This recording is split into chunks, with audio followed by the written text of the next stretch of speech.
Revit architectural tutorial की इस video में आज हम हमारी पिछली वीडियो को कंटिन्यू करेंगे। पिछली वीडियो में हमने पेन टूल के बारे में जाना और सीखा था। आज की इस वीडियो में हम मॉडिफाई पैनल में दिए हुए align, offset, mirror pick axis, mirror draw axis, move, copy और रोटेट कमांड के बारे में जानेंगे और सीखेंगे। तो फर्स्ट कमांड है अलाइन। अलाइन कमांड को आप माउस के लेफ्ट बटन को प्रेस करके एक्टिवेट कर सकते हो, या तो फिर अगर आपको शॉर्टकट की के ज़रिए अलाइन कमांड एक्टिवेट करना है तो अलाइन कमांड की शॉर्टकट की है AL। अब जैसे ही AL टाइप करेंगे तो अलाइन कमांड एक्टिवेट हो जाएंगी। अलाइन कमांड एक्टिवेट करने के बाद अब हमें ये जो वॉल है इसके अलाइन इस वॉल को करना है। तो अब हम उस वॉल को सिलेक्ट करेंगे जिस वॉल को दूसरे वॉल के अलाइन करना है। वॉल सिलेक्ट करने के बाद जब आप दूसरी वॉल सिलेक्ट करेंगे तो आप जिस भी फेस को सिलेक्ट करेंगे वो फेस उस फेस के अलाइन हो जाएगा। अगर आप इन दोनों को पैरेलल रखना चाहते हो तो इस तरह से आप अलाइन कमांड का यूज़ करते हुए किसी भी तरह के ऑब्जेक्ट को किसी दूसरे ऑब्जेक्ट के अलाइन कर सकते हो। अगर वो एंगल में भी है तो आप उस ऑब्जेक्ट के एंगल को चेंज कर सकते हो अलाइन कमांड के ज़रिए। तो ये थी अलाइन कमांड जिसके बारे में हमने जाना और सीखा। देन नेक्स्ट कमांड है मूव। मूव कमांड को आप माउस के ज़रिए भी एक्टिवेट कर सकते हो, या तो फिर मूव कमांड को अगर आप शॉर्टकट की के ज़रिए एक्टिवेट करना चाहते हो तो मूव कमांड की शॉर्टकट की है MV। अब जैसे MV टाइप करेंगे तो मूव कमांड एक्टिवेट हो जाएंगी। कमांड एक्टिवेट करने के बाद आपको उस ऑब्जेक्ट को सिलेक्ट करना है जिस ऑब्जेक्ट को मूव करना है। ऑब्जेक्ट सिलेक्ट करने के बाद आपको इंटर प्रेस करना है। इंटर प्रेस करने के बाद जहाँ पर भी आपको उस ऑब्जेक्ट को मूव करना है, पॉइंट स्पेसिफाई करने के बाद आप उस ऑब्जेक्ट को मूव कर सकते हो। तो इस तरह से आप रेविट में मूव कमांड का यूज़ करते हुए किसी भी ऑब्जेक्ट को मूव कर सकते हो। तो ये थी मूव कमांड जिसके बारे में हमने जाना और सीखा। देन नेक्स्ट कमांड है ऑफसेट। ऑफसेट कमांड को भी आप माउस के ज़रिए एक्टिवेट कर सकते हो, या तो फिर शॉर्टकट की के ज़रिए। और ऑफसेट कमांड की शॉर्टकट की है OF। आप जैसे ही OF टाइप करेंगे तो ऑफसेट कमांड एक्टिवेट हो जाएंगी। कमांड एक्टिवेट करने के बाद आपको यहाँ पर ऑप्शन बार में ऑफसेट का ऑप्शन मिलेगा, जिसमें आप अपनी रिक्वायरमेंट के मुताबिक जो भी ऑफसेट डायमेंशन है उस डिस्टेंस को स्पेसिफाई कर सकते हो।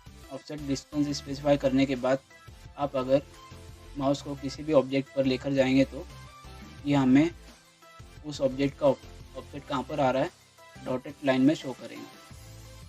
तो आप जैसे ही उस ऑब्जेक्ट को सिलेक्ट करेंगे तो जहाँ पर भी ये डॉटेड लाइन शो हो रही है वहाँ पर उस ऑब्जेक्ट का ऑफसेट आ जाएंगे। तो इस तरह से आप ऑफसेट कमांड का यूज़ करते हुए किसी भी ऑब्जेक्ट का ऑफसेट रेविट में दे सकते हो। देन नेक्स्ट कमांड है मिरर। मिरर कमांड में आपको दो टाइप मिलेंगी, मिरर पिक एक्सेस और मिरर ड्रॉ एक्सेस। तो फर्स्ट हम mirror pick axis command activate करेंगे।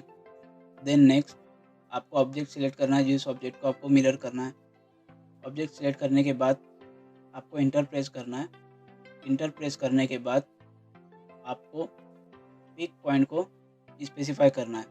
अब जहाँ पर भी पिक पॉइंट स्पेसिफाई करेंगे उसी हिसाब से जो ऑब्जेक्ट आपने सिलेक्ट किया था उस ऑब्जेक्ट का मिरर आपको यहाँ पर दिखाई देगा।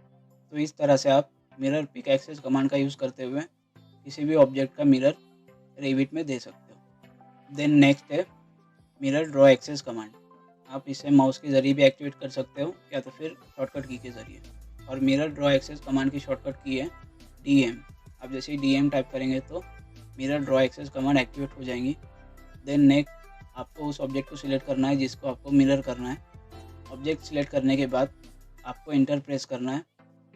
इंटर प्रेस करने के बाद आप कहीं पर भी पॉइंट स्पेसिफाई कर सकते हो। पॉइंट स्पेसिफाई करने के बाद आपको जिस भी डायरेक्शन में जिस भी एंगल पर मिरर चाहिए उस डायरेक्शन को माउस के ज़रिए स्पेसिफाई करना है। स्पेसिफाई करते ही जो आपने ऑब्जेक्ट सिलेक्ट किया था उसका मिरर आपको यहाँ पर इस तरह से शो होगा। तो ये थी मिरर ड्रॉ एक्सेस कमांड जिसके बारे में हमने जाना और सीखा। नेक्स्ट कमांड है कॉपी। कॉपी कमांड को आप माउस के ज़रिए भी एक्टिवेट कर सकते हो, या तो फिर आप शॉर्टकट की के ज़रिए भी एक्टिवेट कर सकते हो। और कॉपी कमांड की शॉर्टकट की है CO। आप जैसे CO टाइप करेंगे तो कॉपी कमांड एक्टिवेट हो जाएंगी। देन नेक्स्ट आपको उस ऑब्जेक्ट को सिलेक्ट करना है जिस ऑब्जेक्ट को आपको कॉपी करना है। ऑब्जेक्ट सिलेक्ट करने के बाद आपको इंटर प्रेस करना है। देन नेक्स्ट पॉइंट स्पेसिफाई करना है। पॉइंट स्पेसिफाई करने के बाद आपको जहाँ पर भी इस ऑब्जेक्ट की कॉपी चाहिए उस पॉइंट को स्पेसिफाई करना है। तो इस तरह से आप रेविट में कॉपी कमांड का यूज़ कर सकते हैं। देन नेक्स्ट कमांड है रोटेट। रोटेट कमांड की शॉर्टकट की है RO।